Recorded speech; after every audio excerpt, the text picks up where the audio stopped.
Hi, I'm April. Here to do a little bit of yoga with you. Coming at you from sunny Portland, Oregon.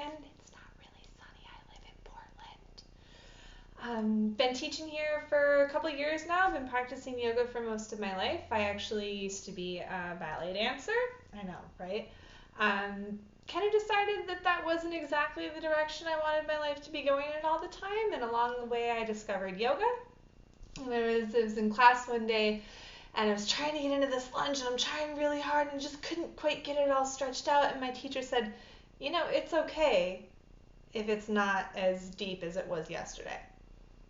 It's okay if it's not perfect. Whatever you're doing is totally fine. And it changed my life. Absolutely changed my life to have somebody say, it's okay whatever your body can do. And people tell me all the time, I'm not very good at yoga. And they don't do it. Well, I'll tell you what, I'm not very good at riding a unicycle because I don't do it. But if I tried, I'd probably fall a lot and then eventually figure it out, I imagine. Wouldn't know. Don't ride a unicycle. But I do some yoga. Not always super awesome, but sometimes it's all right. And usually it's better the more that I practice. But, we're all human. I'm sure maybe somebody out there watching this is really awesome at the unicycle, and we should talk. But yeah, I'm glad you're here. So we're going to start off in child's pose. So I take the knees a little bit apart, the toes come together but not crossing. Stretch the arms out in front of you as you let your body drift down in between your thighs and rest your forehead on the floor. And notice just some space opening up in the back. Maybe taking a few little shifts around, seeing how this shape feels to you. And relax into your breath. Notice the change of your inhales, pressing the belly against the thighs, and the softening that you experience as you breathe out. And then walk the right fingertips out a little bit longer in front of you, feeling that side body open up, and then extending the left fingertips out a little bit longer as well, evening out, finding a lot of space. And then soften down with your exhale and drop the outsides of your armpits down so that you can feel a lot of space coming along the backs of the shoulders. And the back of your heart starts to take up a lot of room, opening up the backs of the ribs. Exhale here. And pull yourself up into table pose. And in table pose, you set up the hands shoulder width apart underneath the shoulders, and the knees are right underneath the hips. We'll take a couple of cat-cows. What I really like about cat-cow is that the more we move into this flow, it's really easy to start to feel that deep connection of the breath to the movement. This is you inhale, opening up the chest, moving the heart into an open space, and as you exhale, rounding out the spine, opening up the back of the neck. And then as you continue to move, what's also really cool is that you can notice how much the body changes the more that you move. So you'll notice you have more range of motion. Things start to feel a little bit more easy, a little bit more natural to move in this manner.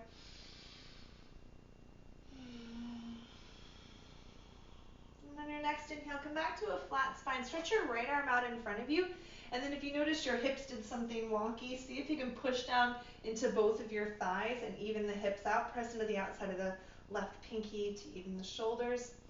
So finding lots of space, reaching out through the right side, then thread the needle, reaching the right arm underneath the armpit. Come down to rest in your shoulder and your ear.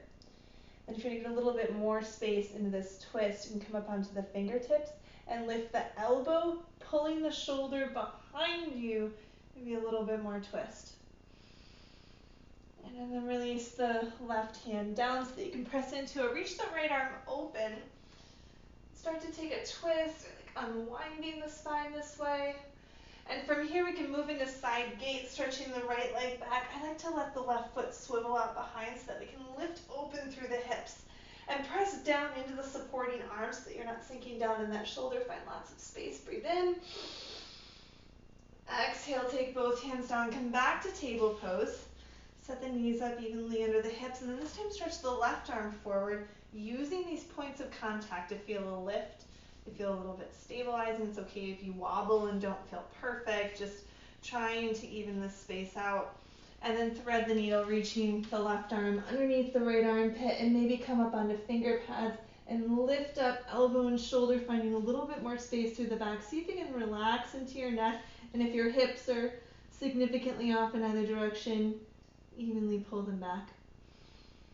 And as you exhale, release the right palm down, and then open up through the left side. Start off with a twist. Start off with both knees down. And then open up a little bit further, let the right foot swivel back, and open up, pushing down into the mat to feel yourself expand, opening up some space, lifting through the side of the waist here. Breathe in. Exhale, take both hands down. And then having done all of that, go back to cat-cow and see how things might have changed. And have a little bit more space in the hips and the shoulders. Opening up the chest. On your next inhale, come back to a flat spine and walk the knees back just a little bit. We're going to come down, knees, chest, and chin. And notice that my tush is still sticking up behind me, so I'm starting off with a back bend, and I'm going to go from here into cobra pose. I'm going to pull the shoulders back so my chest stays nice and open, and then push the body forward, opening up into a back bend. And then lower arm down. So I want to go over a lot of things with the inner thighs because we'll use that a little bit later. Go ahead and put your forehead down on the mat, and I'm not going to because you wouldn't be able to hear me. You're going to stretch your right toes so far back that they lift up off of the floor, and then engage your inner thigh. Feel that inner thigh rolling up towards the ceiling, and then lower the right leg down. And try the same thing with your left leg. So it's finding length with the toes so the leg lifts up, and then rolling the inner thigh upwards so that you can feel a little bit more space in the low back, and lower the left leg down.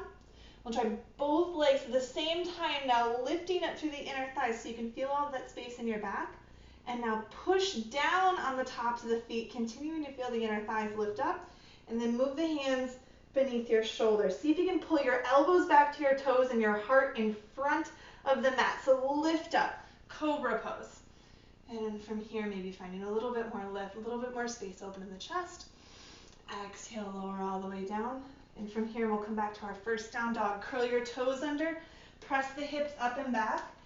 And go ahead and walk this dog out, maybe finding a little bit of space. If you want to wiggle into the hips, bend the knees.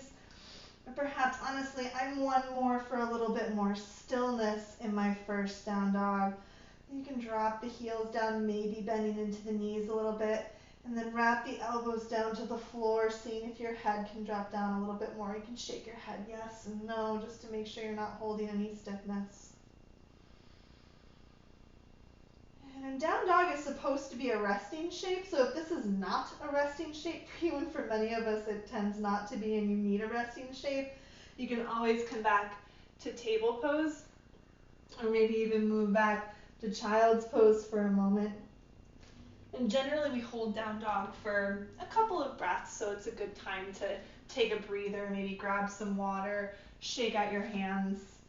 And then notice how my fingers are spread wide apart. I'm trying to move a lot of the weight into my knuckles instead of back on my wrists.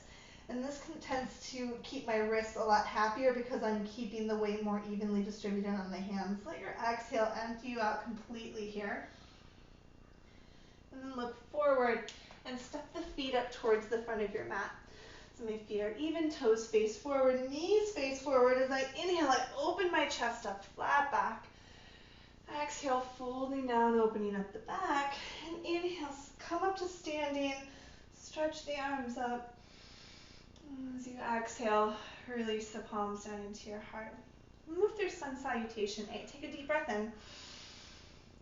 Exhale, forward fold. And then inhale, lift the heart forward, nice long flat back.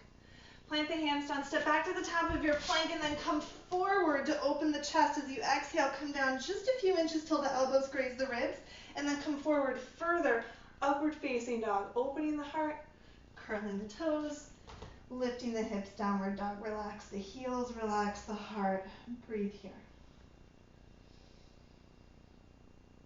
And we'll call it about 3 breaths. So with a nice steady inhale and exhale, as As you breathe out this last time, let it empty out and look forward, bringing your feet up towards the front of the mat. Inhale, open the heart. Exhale, fold down, open the back. Inhale, stand up, arms lift. Exhale, hands come down into the heart. And sun salutation A makes a really, really good warm-up. You'll notice you start to get quite heated by going through all of those yoga push-ups, chaturanga. It's the back nice and worked out, opens up the hamstrings in downward facing dog. So if you want to do it a bunch, you can pause, come back, feel warm. Back, good, awesome. So more stuff. Another sun salutation works through a series of lunges, which is really great for the hamstrings, the thighs, opening up the hip flexors. So go ahead and fold forward as you exhale.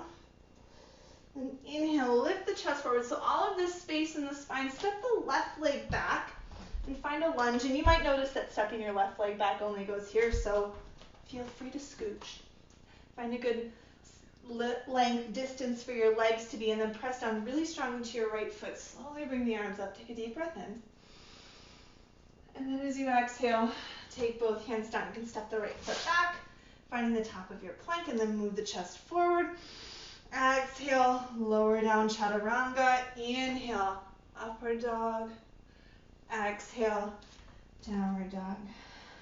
And then right away, inhale and reach the right leg up, look forward and step the right foot up in between my hands. And what often happens is we get here and we feel stuck.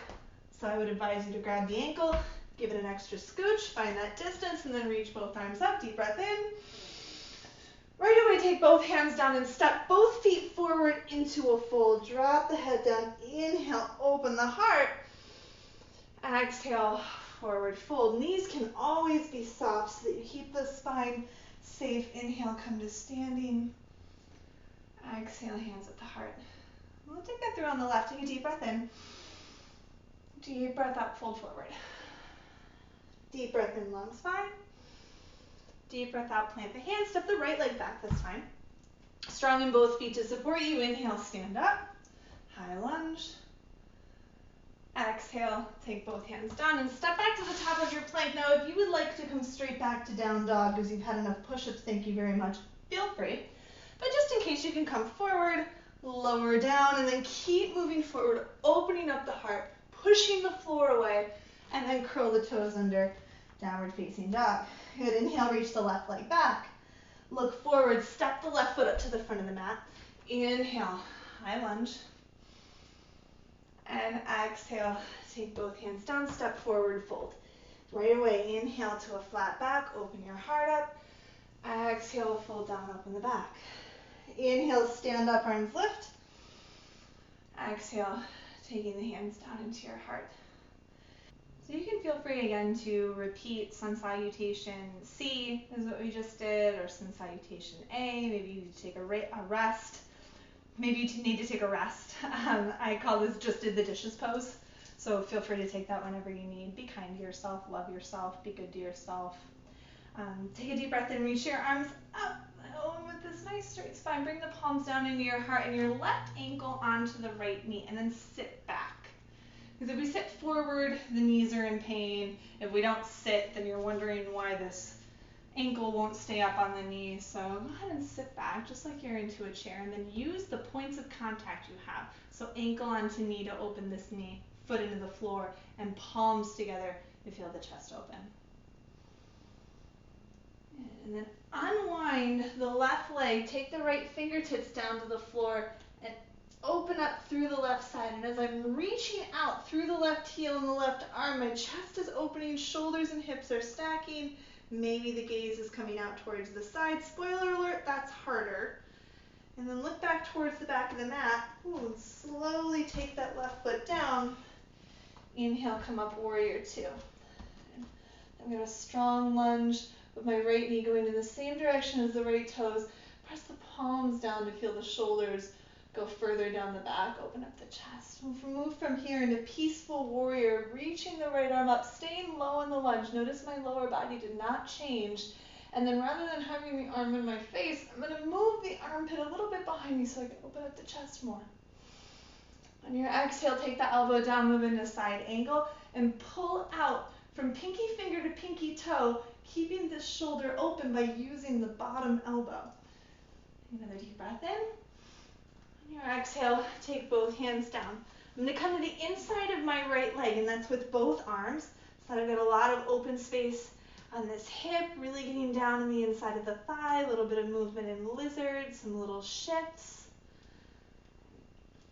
And then I'm going to take the right leg all the way back up, three-legged dog, and then lower the right leg down. And then push down the left leg, keep the left heel down, reach the right leg up from the inner thigh, and lower it down. One more time, deep breath in. Use the inner thigh to lengthen the leg.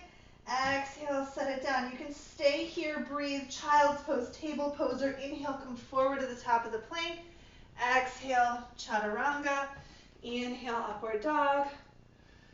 Exhale, downward dog. Heavy heels, light hips. Soft heart.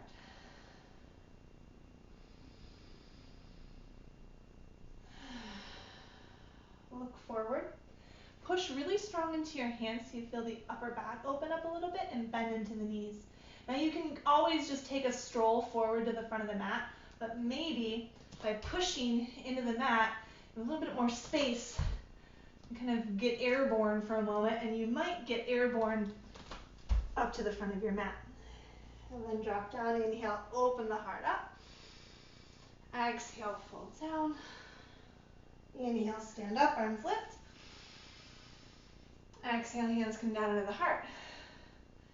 And we'll take that on the other side. So take your right ankle up to the left knee. Remember to sit back.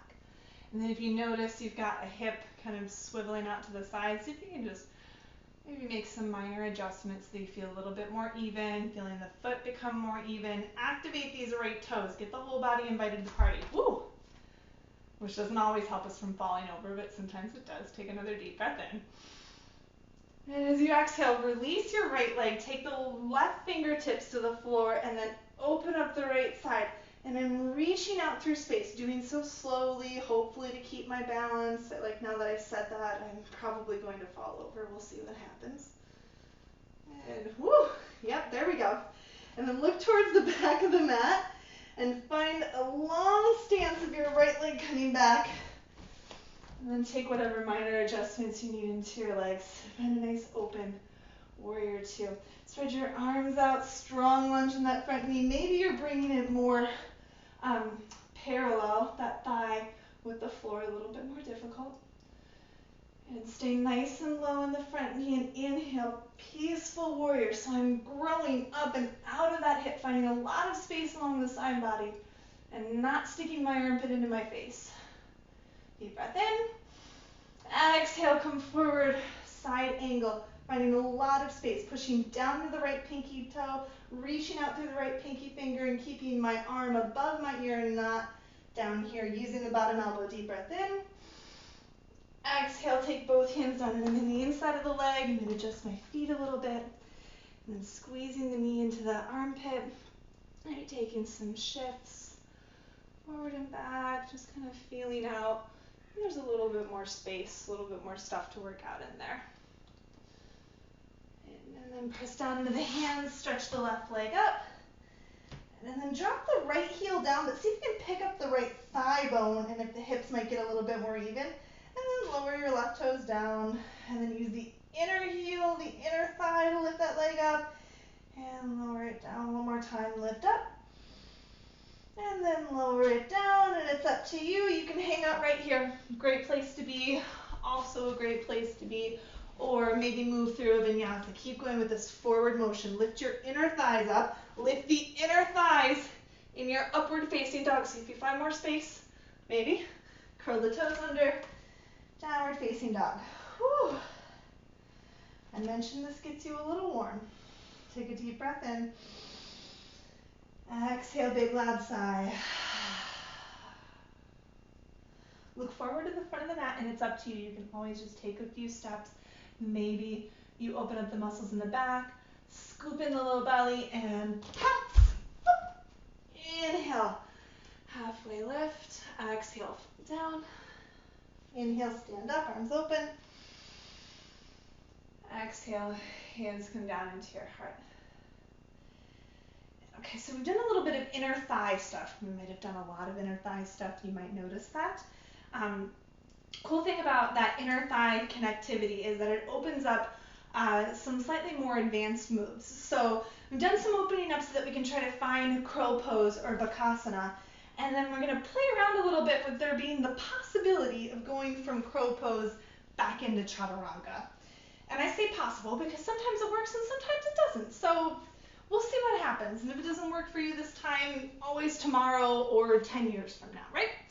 So in order to come into bakasana or crow pose, I have to get my knees as high up on my arms as possible.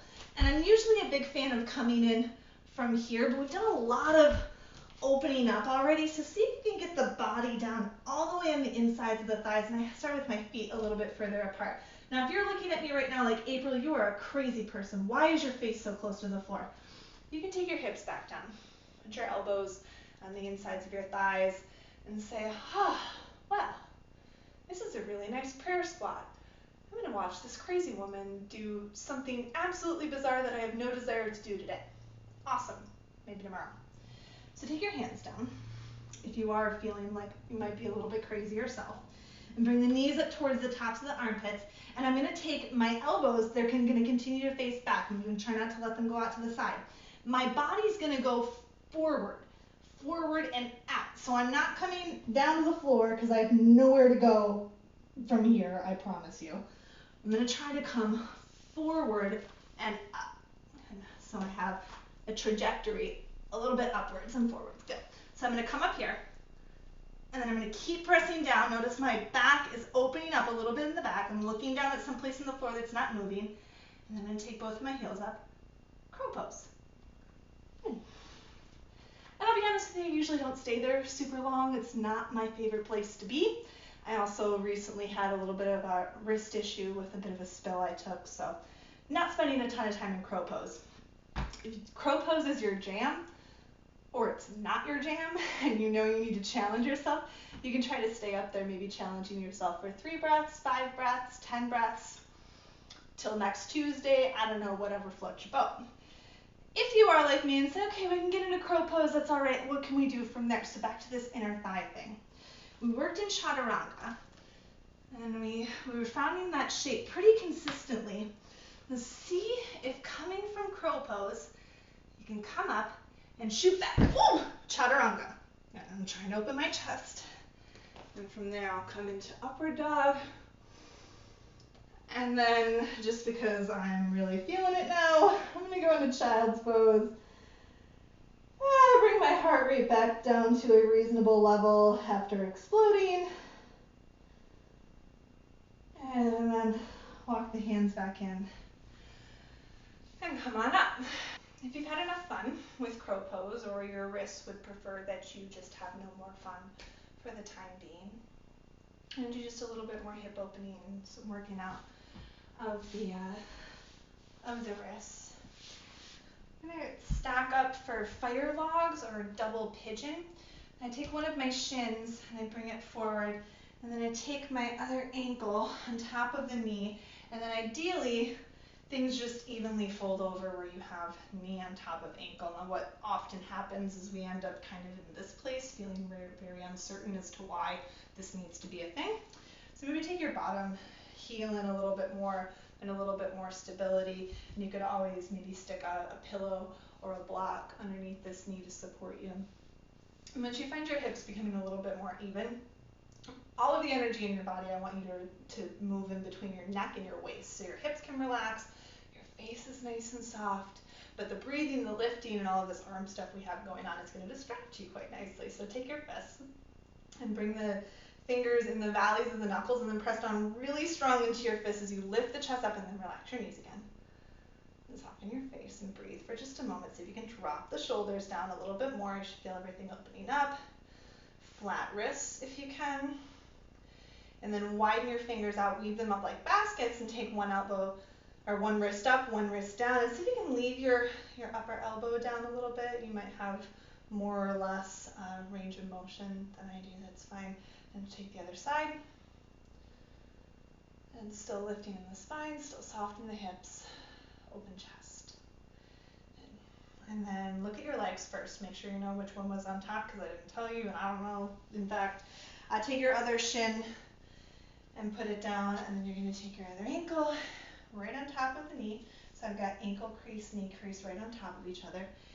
And then setting up this stacking, the shins are stacked or one's a little bit behind, which is totally fine.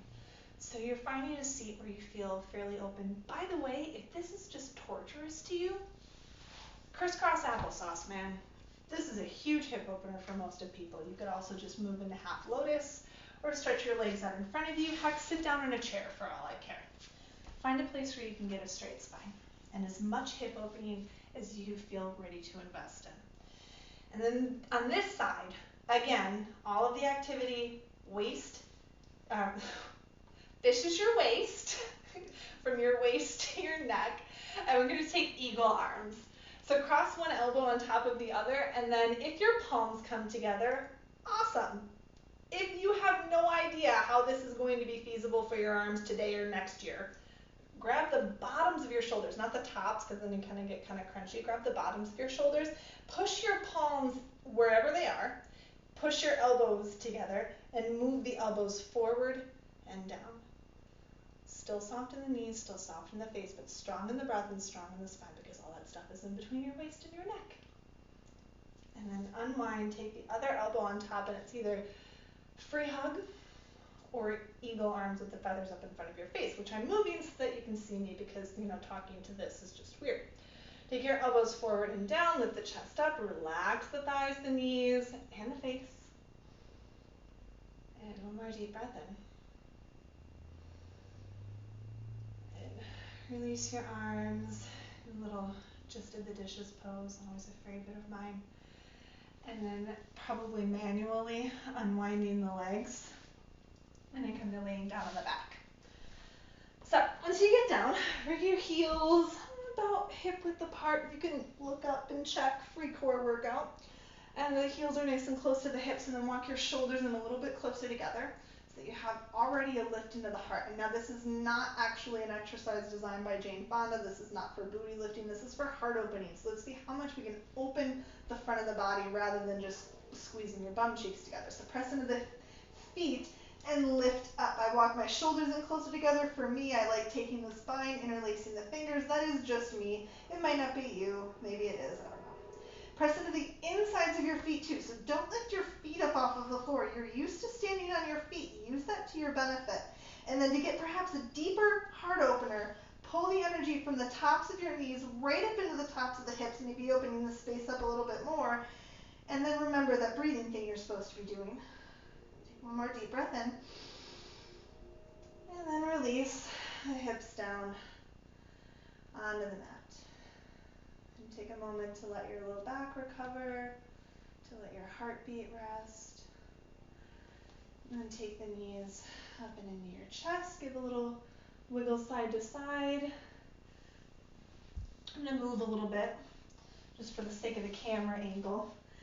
And you can stay where you are. We're going to go into happy baby. So I'm taking the knees outside of my armpits, taking the arms and the insides of the legs. And for me, grabbing onto the outsides of the feet, really not that big of a deal. For you, you might be, again, thinking I'm slightly unhinged. So go ahead and grab the backs of your thighs if that feels better. Always better to choose something, especially at this point in class, that feels a lot more supportive and restorative rather than like being in this place with this sort of a facial expression. So relax on down, relax your knees down, and you can rock your happy baby side to side. It can be a nice low back massage. Might help open up a little bit more into the hips. And also a nice thing about happy baby is this is an inversion. Anything where you have your body inverted kind of upside down in this sort of manner, it's a really good de-stressing activity, helps your body circulation kind of reset itself, kind of helps put the world in perspective when your body's put upside down for a few moments. So just enjoy this, relax here. And release the feet, bringing the knees into your chest. I'm going to open up my arms. Maybe you take cactus shape. Maybe the arms are extended. And let the knees go over to the right. And just letting the feet, the thighs relax. And then in order to get a really nice deep twist, I look out over my left fingertips and reach them far away from me. Relax the left thigh. And take the knees back up over the chest and roll them over to the other side. Taking them down to the floor, feet down to the floor. And then looking out over. And I have a wall in the way. And look out over my right fingertips and find a little bit deeper twist. If this is okay with your neck. If it's not okay for your neck, don't do that. Take another deep breath in. And then look up. Bring the knees into your chest. Give yourself a little squeeze, one last little hug. And then put the feet on the floor.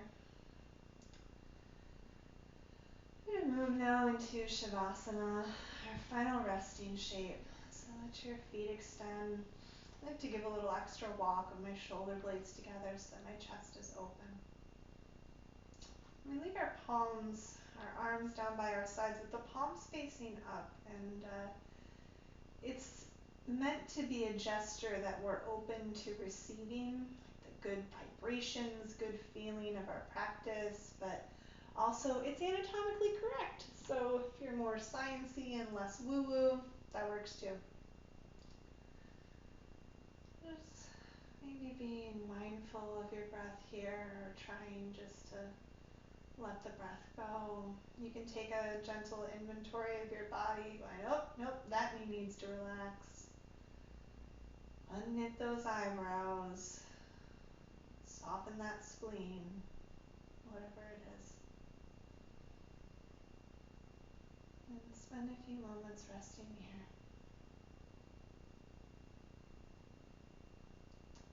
And you, by all means, stay here as long as you have time for. As long as you can get yourself to just unwind, because unwinding is really hard. Can't give yourself enough credit for your ability to relax, especially in the world we seem to be living in. But for me, I'm going to turn off.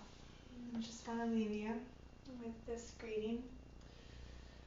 The light in my heart bows down, honors the incredible light within your heart. Same light, same love. Thanks for coming to the mat today. Namaste.